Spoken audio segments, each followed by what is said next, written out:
Hi, it's Nicole Schreiber, and I have 6 thoughts on relationships for you. Only 6. I've only ever had 6 thoughts about relationships, so here they all are in one quick video. The first is pace yourself. There is a natural progression in which relationships should flow and should go, and there is no set amount of time between each step. However, I would say to error on the slow side because, as a general rule, there is really no benefit to getting somewhere fast, to getting anywhere fast in a relationship. And do this not only for you, but for the other person in the relationship. Girls, you will freak a guy out if you start talking about marriage on the second date. Freak him out. So don't do that. And I think sometimes the problem with pacing relationships is we have this thing called the internet, and the internet can be a friend or a foe. We need to learn to use it with caution. We need to learn to communicate with each other through multiple means, not just instant messenger, not just texting, not just Facebook chat, but to actually be able to physically communicate with each other. The truth is, all good relationships and good marriages start off as good friendships. So you're not wasting your time by investing in friendship. Absolutely not. The reality is that marriage is not much like the first few months of dating. It is a slow, steady, solid friendship that gets to spend ordinary days together with the occasional visit of romance and butterflies. Okay, number 2. Intimacy should be proportionate to commitment. All right, so intimacy should be proportionate to commitment. Proverbs 4:23. Proverbs 4:23. It's from the Bible. It says this: above all else, guard your heart, for it is the wellspring of life. I think sometimes the biggest mistake that we can make in a relationship is to emotionally puke out all of our deepest, darkest secrets, our dreams, our desires, everything that we can as fast as we can. Because what happens is this gives us this illusion that there's greater intimacy more quickly. If you reveal too much too fast, you achieve this illusion of intimacy, not the reality of it. Because here's the thing, real intimacy requires real time.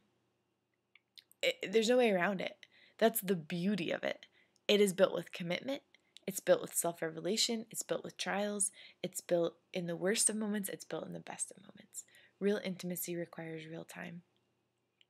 I think also we need to practice trust versus paranoia. At no time in our relationships do we own one another, even when we're married. That's not what it's intended to be. And if you're becoming dependent on him or her, if you don't know who you would be without them, sounds very romantic, but actually is a big signal that it might be an unhealthy relationship. Jesus is the only one in your life that can be the center for you to remain emotionally healthy, no matter how great the other person is. Okay, number 3, we're moving fast. If your circle of friends is not growing, Houston, we have a problem. Unfortunately, when people start dating, they tend to implode and they consume themselves with each other, barely keeping in contact with their old friends and rarely putting effort toward new ones. Some of you are wanting to elbow the person next to you. But what I want you to say is this. Before you dismiss it and say, I would never do that, I would never do that. Here's a good measure. When you start dating someone, has your circle of friends expanded at all? Hypothetically, you should be combining your circles of friends, thus making it a bigger circle. I'm good at math. Honestly, some dating couples spend more time together than Joel and I do as a married pair. This is your desire, but let me tell you this. All your desires aren't healthy. You will spend the rest of your life together. Save some surprises for later. Dating couples shouldn't act like engaged couples. Engaged couples shouldn't act like married couples.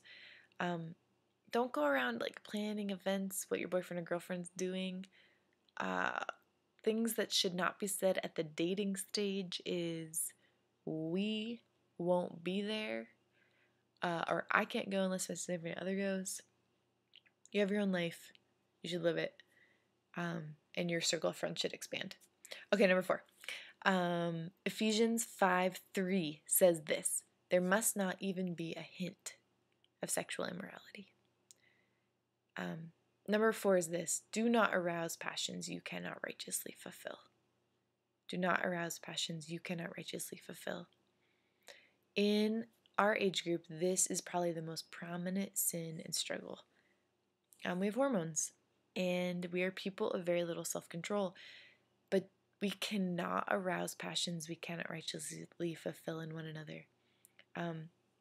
First of all, get an accountability partner right away. Give them full permission to ask you anything, anything about your evening, anything about what you'll be doing. I heard this once and I really liked it. Don't set the room on fire and expect not to get burned. You can't set yourself up to fail in this area and wonder why you're failing all the time. Set no trespassing zones. Don't remove articles of clothing. Don't go underneath layers of clothing. Don't lay down together. Whatever that means. Here's the thing about Ephesians 5:3. What does hint mean to you? What does a hint of sexual immorality mean to you? Have it in your brain? Start there and take a step back. That is where you shouldn't go. It's not bondage, guys. It's liberating. It puts you in the best position to succeed. Beware of PDA, public display of affection. No one likes it when it's uncomfortably around couples because they can't keep their hands off each other. And it's gross. Okay, I said it. Let me say this too. If you don't learn to control your body outside of marriage, it will be hard inside of marriage. And you'll be tempted with cheating, pornography, whatever it is, but we need to learn to control our bodies at all stages of relationships. Here's the hope. If you repent, change your habit, receive forgiveness, and get a new start. That's what God's all about. So don't hear this as condemning, but we've got to not arouse passions we cannot righteously fulfill. All right, number 5. Break up like a real man or woman. The fact is that most of you will date more than one person before you get married. Therefore, you are going to date someone else's spouse at some point. So after dating that person, you should be able to be that person's friend, and they shouldn't feel weird about, per se, coming to the same Chi Alpha group as you. A campus pastor's nightmares when 2 people break up and one quits coming. It just sucks so bad. We're not saying it won't be awkward at first. Be kind. Treat them as you would anyone else. Greet them in the group. Don't flirt. Even though you're distancing yourself emotionally, don't be cold. Don't speak negatively about the person to others. Don't ruin their reputation. That's just lame. And when you break up, be honest. Don't make excuses. Be honest as you can. And don't break up online or by email. It's a bad idea. Have you ever thought this? It was easier to stay together than break up. That's a warning sign, maybe. Don't date anyone or continue dating anyone when you already know there's no possibility for marriage, because you're just building bonds that will ultimately need to be broken, which will hurt. Okay, number 6. If you are not in a relationship right now, hopefully you haven't tuned out, embrace singlehood. 1 Timothy 6:6 says this: godliness with contentment is great gain. Godliness with contentment is great gain. I encourage you to live in faith, not in fear in this area. Fear will cause you to stress out and compromise. Faith will build you up and allow you to know that God has the very best in store for you, even if we can't see what that is right now. Be more concerned about becoming the perfect spouse than finding the perfect spouse. Pray for that person. God knows who they are, even if we don't. And don't settle for something that just isn't right. God will not dangle a pork chop in front of you and then give you a hot dog. Well, that are all my thoughts about dating. There are 6 of them.